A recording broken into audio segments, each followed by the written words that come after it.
Prior to the early morning hours of August 19, 1975, the residents of Baton Rouge, Louisiana knew little about Christ Church of St. Thomas Parrish, located roughly 50 miles south of Baton Rouge. The church gained a reputation among locals, not unlike an urban legend in its obscure founding 1 century prior.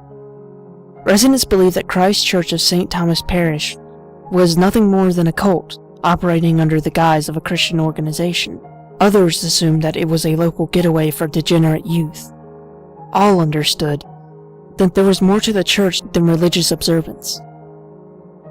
Since its unofficial founding in 1875, Christ Church never once reached out to the citizens of Baton Rouge and other communities, and remained hidden behind a veil of ambiguity.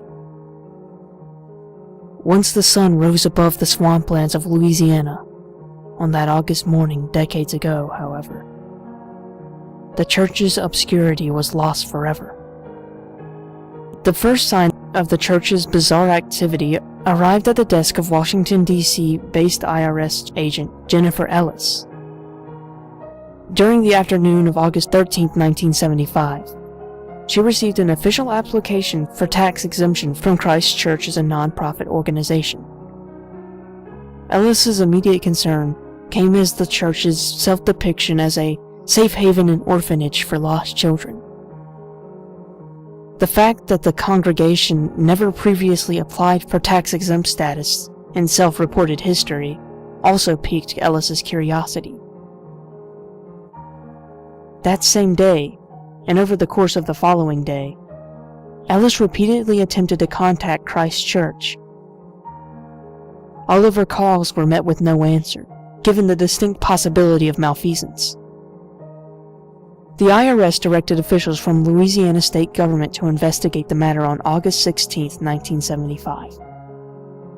Of all the notes and descriptions taken by Agent Jonathan Suzuki and Agent Michael Weekly during their visit to Christ Church, a few insinuated the bizarre nature of the visit. First, the single unpaved road leading from Highway 75 to the church prompted immediate safety concerns, given its close proximity to the Mississippi River. Second, for an organization claiming to function in part as an orphanage, no children were seen on the premises. Third, aside from the church pastor, Mr. Douglas, none of the other 20 members on the grounds that day answered either agent's questions, or even spoke to them. Whether or not this was done under the command of Mr. Douglas remains unknown. The final and most peculiar element of Agent Suzuki and Agent Weekly's observations remains that of the central chapel. Christ Church of St. Thomas Parrish was divided into 3 separate buildings: a housing quarters, a meeting hall, and the central chapel of Christ.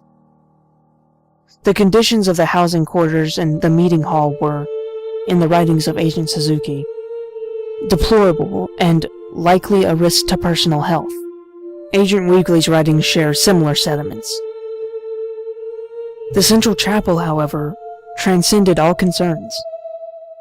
From what can be derived from field notes, the interior of the chapel was remarkably well kept and significantly more orderly than the other structures on the grounds.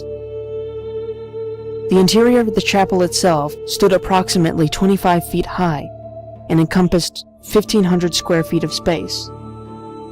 At the time of Agent Suzuki and Agent Weekly's arrival, over a dozen cans of white paint had amassed near the back of the chapel. Mr. Douglas informed them that the congregation was planning to touch up the salmon-colored interior. Agent Suzuki and Agent Weekly's report to Jennifer Ellis proved to be less than conclusive. However, Agent Ellis recommended that further investigation take place. Her wishes became reality during the night of August 18, 1975.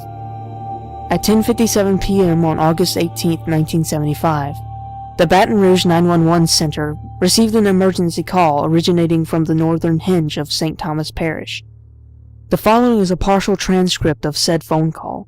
It remains available as public record. The identity of the child was never released, as per request of his legal guardians. The woman on the phone is Danielle Lamont. 911, what's your emergency? A kid just came to my house. I think something terrible happened. Can you send help? Yes, ma'am. We'll send emergency responders to your location immediately. Who am I speaking with? Danielle Lamont. Please hurry. He won't stop screaming.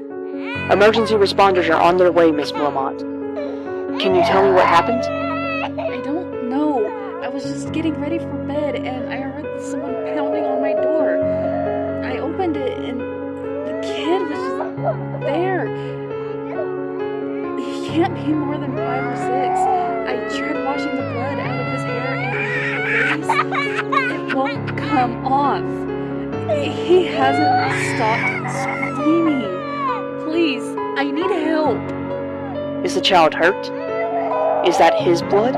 No, it's not his. Please hurry. I don't know what to do. The Baton Rouge Police Department dispatched 4 officers to the residence of Danielle Lamont at 11:26 p.m.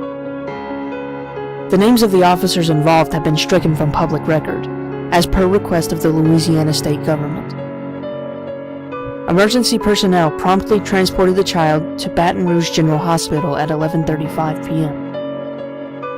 Additional officers were called in to question Miss Lamont about the events that night.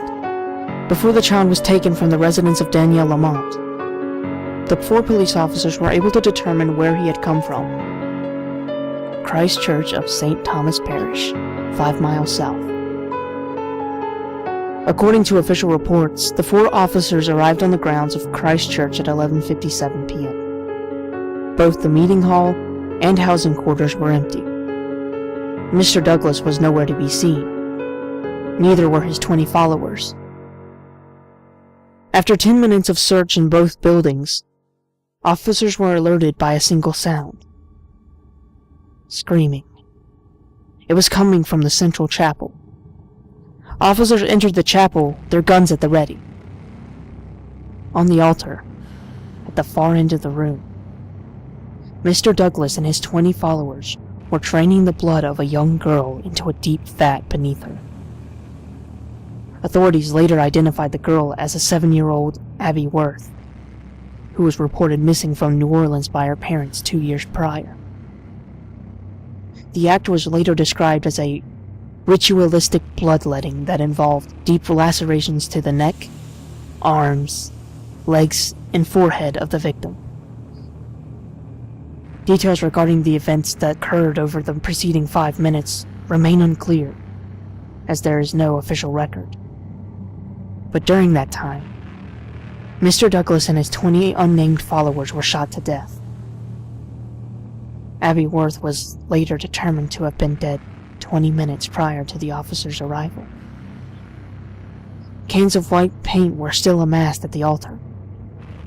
Small piles of children's clothing and shoes rested at the base of it. In the center of the altar, officers discovered an open door leading to the understructure of the chapel. The officers descended. The staircase led to a small room. At the far end of the room, officers discovered a large hole in the ground, covered with a metal gate.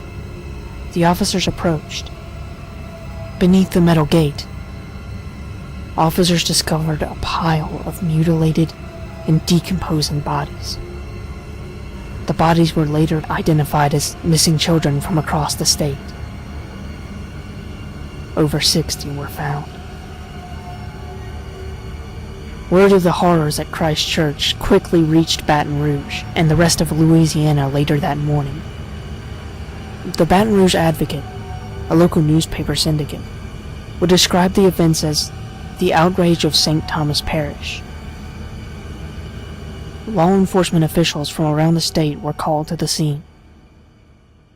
Later that month, Christ Church of St. Thomas Parish was demolished following the investigation. The grounds have been permanently barred from the public. Certain details regarding the investigation, however, were never released to the general public. Following the exhumation of 64 bodies from the room beneath the altar, investigators discovered a trap door at the bottom of the hole. The door led below into a massive, cavernous expanse. Unidentifiable human remains were scattered throughout. Officials found another trapdoor at the bottom of the subterranean opening. The door was unable to be opened. The only other thing known is that during the demolition process, the room beneath the altar was to be filled with concrete.